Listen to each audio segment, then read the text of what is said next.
mga kapatid. Ito'y pumasok sa ospital malakas naman May nararamdaman lang naman. So pinasok na ospital. Mga kapatid, pagdating sa ospital, of course, may pera sila May pera sila. So ito na yung mga doktor, kung ano na tinutusok, kung ano na binibigay. Alam nyo, bandang huli sabi ng mga doktor, hindi namin alam kung anong gagawin dyan, wala na siyang pag-asa. Umuwi po yon 50-50. Samantalang pumasok sa ospital. Bakit? Lakas-lakas. Ngayon, ito, hopefully, nakinig naman po sa atin dito sa ating webinar. Hopefully, babalitaan ko po kayo kung ano nangyari doon. Kaya ito na mga kapatid, kailangan nyo po malaman ito, ha? Alright. Now, gusto ko muna banggitin yung mga, bigay ako ng mga patotoo sa inyo rito, ha? Ito po ang ating topic, The hidden truth about healing. Ito po yung mga naligtas ng grupo natin, sa COVID, COVID, may bukol sa breast. COVID na may bukol sa breast at may 3 atake sa puso. Di ba magkakaibang gamot ang kailangan mo ron? Magkakaibang doktor ang kailangan mo rin. Tama ba ako? COVID, bukol sa breast, at saka atake sa puso. Tama po ba? Bakit siya naligtas nitong iisang type ng treatment na ipapakita ko sa inyo? Bakit yung 3 sakit na yun gumaling? Ayan ako. Iisip talaga kayo dyan. Okay, eto, isa pa. Marami na po kasi kaming naligtas, mga kapatid. Marami na. At siya, may mga interview yan. Hindi po basta poster yan. Yung interview ng mga tao na involved dyan. At kagaya nito, ipapakita ko sa inyo mamaya. Pwede ko na lang ipahiram sa inyo tong video na ito kung gusto niyo. Bigay niyo po ito sa mga gantong case. Pinadadialysis, pinapuputol yung paa. Baka may kilala kayong ganyan, Abay, ito yung interview niya. Ngayon, ito, nakakatuwa dito. Sa hospital naman po, mga kapatid, nasa-save naman ngayon na ang tao sa COVID. Huwag na po kayo matakot sa Omicron, ha? Isang good news yun. Ang Omicron po, mahina na. Mga kapatid, mahina na. Parang ubot-sipo na lang. Pero warning to, ha? Yung mga diabetic po, ha? Yung may problema sa puso, sa ugat, sa dugo, hospital. Aabot ka ng 2 linggo dyan, naka-expose yung nagbabantay sa'yo, at ang pinakamatindi dyan, magkakasakit ka ulit sa laki ng babayaran mo.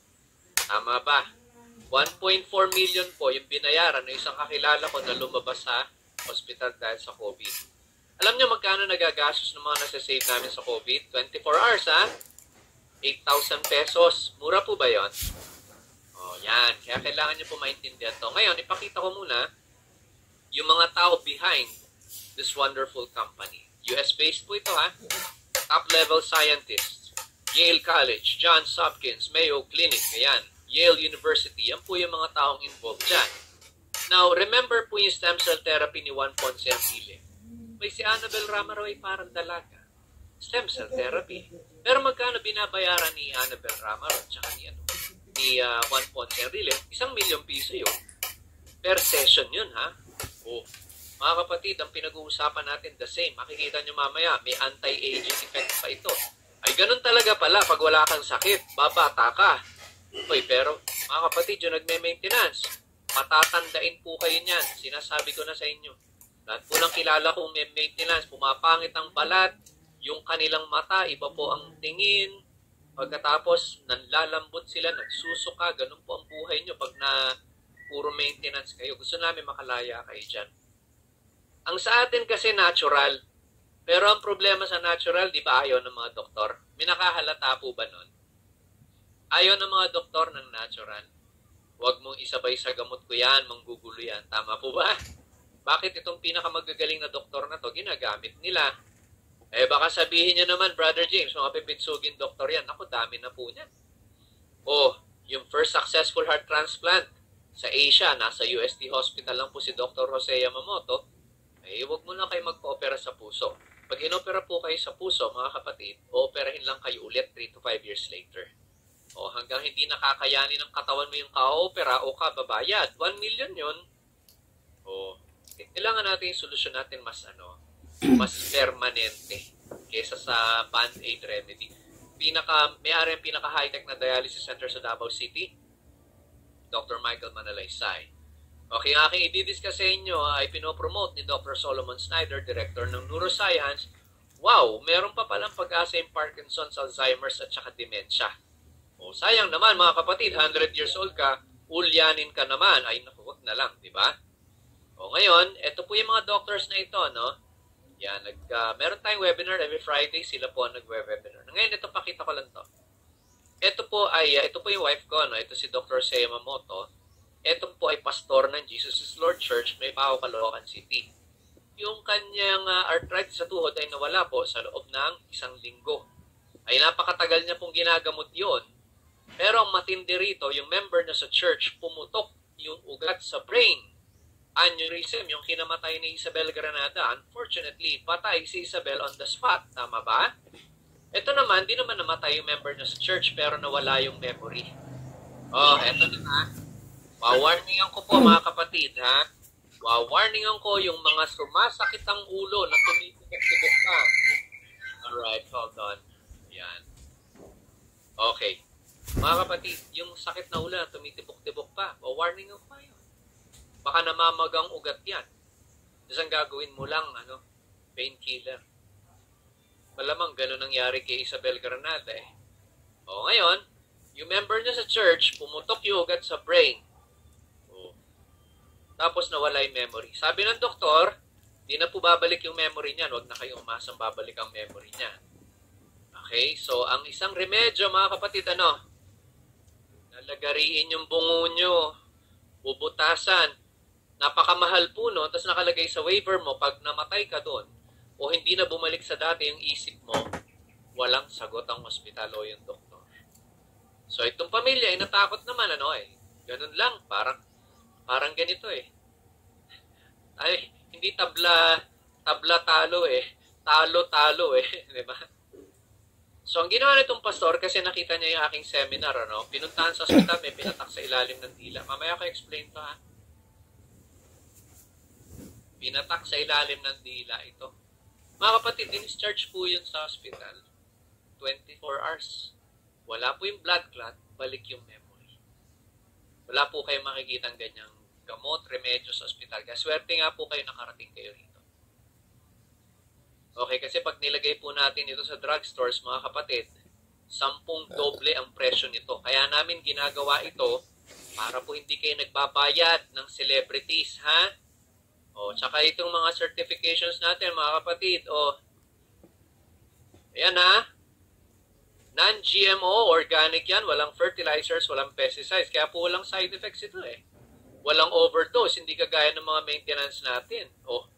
Ito po yung mga gumagamit, mga kapatid. Di ba sinabi ko, hindi tayo nagbabayad ng artista? Ayan Sabi ni Heiko Melendez, I am not paid to endorse Kayani. Okay, ito po si Senator Lapid, ito si Governor Malonzo, ito si General Abu, para buo yung storya, tawagan nyo na lang po ito, dineclare yung tatay niya na mamamatay na't naghihingalo sa ospital.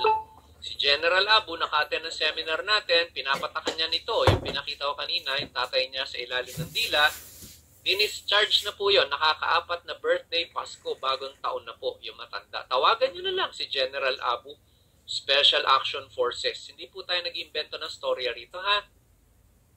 Lagot tayo sa Lord. Okay, si Monsur Del Rosario, si Dr. Eric Tayag, yung Undersecretary ng Department of Health. Right? Ito po yung wife ko, katabi ni Dr. Eric Tayag. Pero totoo, nung nakita ko si Imelda Marcos, wala na, maganda yan. Bakit? Si Imelda Marcos po ay nakakateter na yan. Mahina na po yan. Naka-wheelchair na po yan. Dami ng operasyon eh. Sabi ng, imagine niyo ganito ha.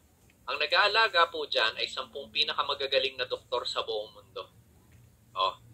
Bakit pinagamit kay Imelda? Eto na ha. Ako po'y aapila sa inyong sentido komon. Mga kapatid, 2 po yung brain natin. Paganahin natin ngayon ha. Marami pong naninira sa kumpanya na to. Sa Kayani, maraming naninira. Pag tinignan nyo sa YouTube, sinasabi scam. Okay? Doon sa minsan, may mga website pa sinasabi scam. Tatanungin ko kayo ngayon. Palagay nyo ba, mga kapatid, mauutakan natin yung 10 doktor ni Imelda Marcos? Tingin nyo. Madadaan natin sa galing ng salita para mapagamit si Imelda Marcos. Nalusutan natin yung 10 doktor na dito nga, mga kapatid, di naman magaling yung doktor eh. Pagka sinabi mong gagamit ka ng natural, galit na galit eh. Tama ba? Diba? Galit na galit eh. Huwag mo sabayan ng natural yan, ng herbal yan. Tama ba?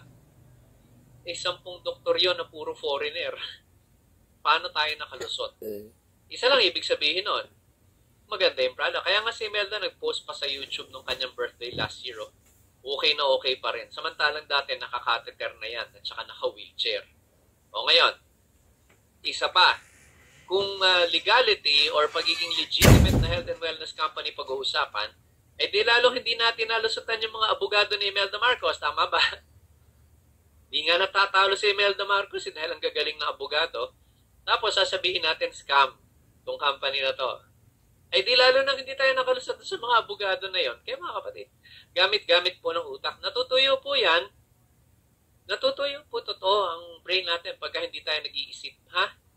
Hindi ka nagre-research, hindi ka nag-aaral. Mga kapatid, tuloy-tuloy po ang pag-aaral hanggang 100 years old ka na. Ha? Tuloy-tuloy. Matutuyo po yan. Okay, si Manny Pacquiao. Ito, si Manny Pacquiao, alam natin, yan nagpapabayad yan. Ha? Nag-endorso ng mga networking yan. Pero kahit isang kusing mga kapatid, wala tayong binibigay dyan. User lang po yung mga yan.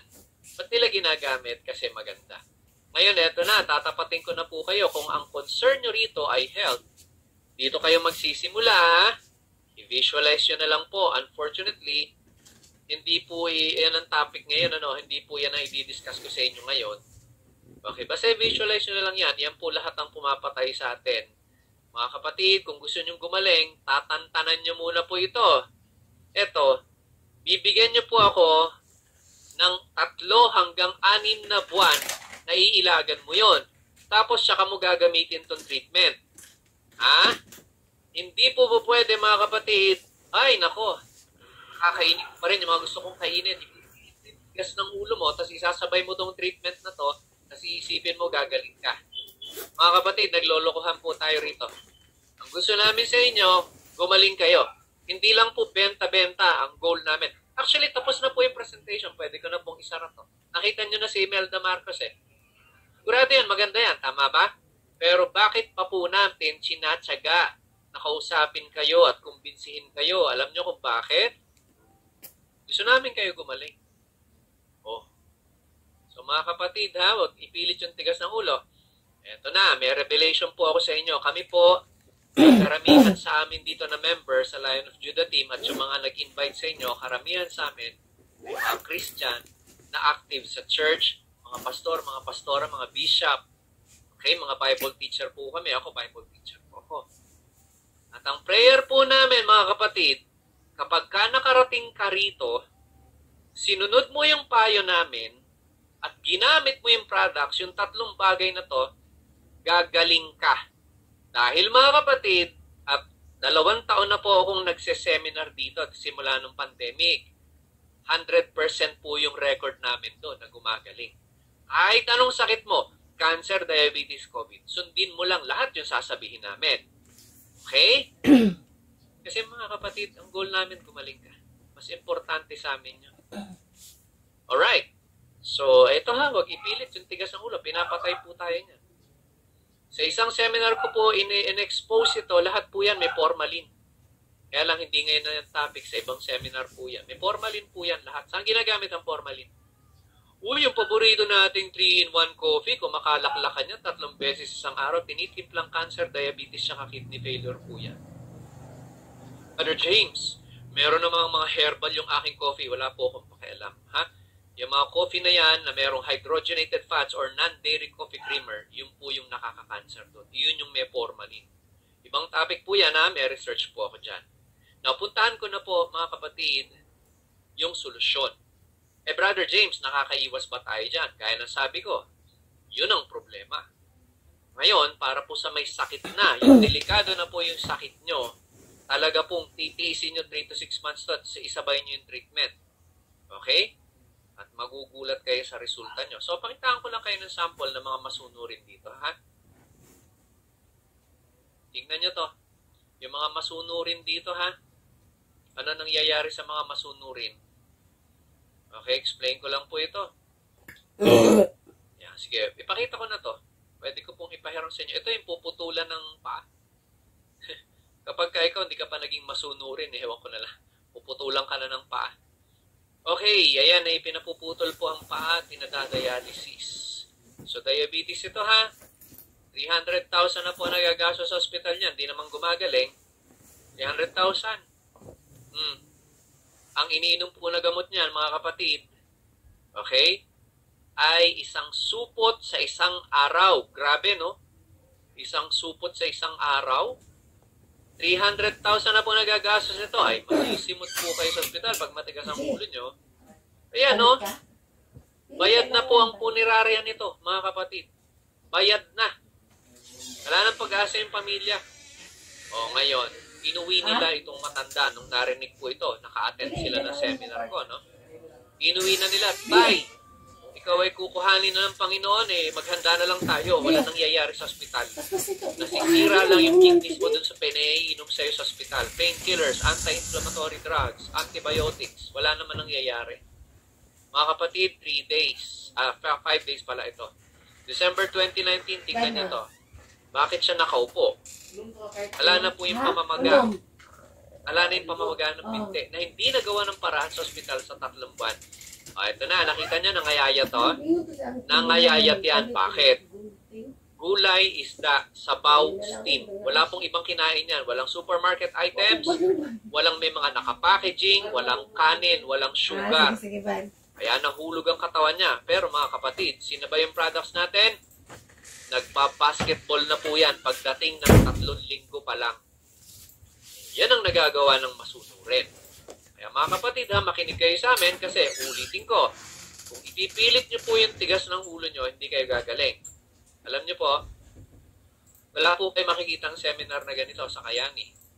Kaya nga papalitan ko po ng pangalan to, Kayani Underground. Dahil marami po kayong maririnig na brutal dito, brutal na katotohanan. Kasi ano sabi ng Bible? Ang katotohanan ang magpapalaya sa iyo. Kaya hindi ko po kayo bibiruin dito. O kung na-offend po kayo sa sinasabi ko dahil best friend mo si McDonald's at si Jollibee, wala po akong pakialam. Okay? Magkalinawan po tayo mga kapatid ha. Gusto ko gumaling kayo. Yun ang goal ko rito. O ito pa yung mga masunurin. Ito po'y pinapuputol mula binti. Mula singit. Ayan na, nabubulok yung paa niya. Ako'y mahinaan siya. Huwag tumingin. Ayan. Pinapuputol po yan simula singit. Grabe, no? Hindi pa, Alam nyo ba, pag pinutol ang paa nyo, sunod-sunod na putulan yon hanggang sa hindi mo nakayanin, ikamamatay mo po yung kapuputol. Pero ang sabi ng doktor dito, putulin yung singit. Simula sa singit. Grabe. Ano susunod na puputulin? 3 days po nung ginamit yung products, mga kapatid, masunurin to. Naglabasan yung mga nana na yan. Naglabasan. Pagkatapos natuyo na po, At mga kapatid, 3 weeks later, naitutungtong niya na po yung paa na yan. Yung doktor nga po ay nagulat. Mga kapatid, ang diabetes ay nagagamot or napapagaling. Ha? Pag sinabi ng doktor mo, hindi ka pwedeng makalaya sa diabetes mo, palitan niyo na po yung doktor na yon. Meron pong punerarya yon sa tabi. Ha? Pagka yung doktor niya hindi alam yon, ako. Pero ang dami bang may diabetes pa rin? Yes. Hulaan niyo kung bakit.